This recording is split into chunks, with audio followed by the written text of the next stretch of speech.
Registration വേണ്ട പ്രൊഡക്റ്റുകളുണ്ട്, mandatory ആയിട്ട് registration ആവശ്യമില്ലാത്ത പ്രൊഡക്റ്റുകളുമുണ്ട്. അതിൽ വെജിറ്റബിൾ, ഫ്രൂട്ട്സ് ഇങ്ങനെയൊക്കെ വരുമ്പം നമ്മൾ അപ്പേഡ എന്ന് പറയുന്ന പ്രൊമോഷൻ കൗൺസിൽ രജിസ്ട്രേഷൻ നിർബന്ധമാണ്. അഗ്രികൾച്ചർ പ്രോഡക്ട്സുകളെല്ലാം വരുമ്പം അതിന് ഈ പ്രൊമോഷൻ കൗൺസിലിലെ രജിസ്ട്രേഷൻ നിർബന്ധമാണ്.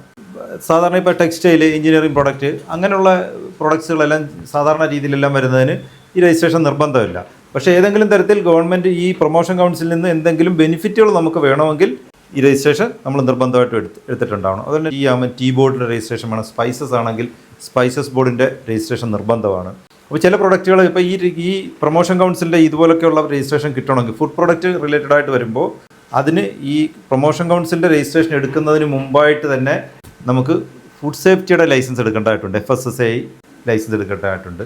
അപ്പോൾ FSSAI എക്സ്പോർട്ടേഴ്സ് FSSAI കുറിച്ച് അറിയേണ്ടത്, അത് FSSAI സെൻട്രൽ ലൈസൻസ് ആണ്. അത് എക്സ്പോർട്ടേഴ്സിന് വേണ്ടി മാത്രമുള്ള ഒരു രജിസ്ട്രേഷനാണ്. അതായത് എക്സ്പോർട്ട് ലൈസൻസിന് നമ്മൾ പറയുന്നതാണ് IEC എന്ന്, ഇമ്പോർട്ട് എക്സ്പോർട്ട് കോഡ് നമ്പർ എന്ന് പറയുന്നത്.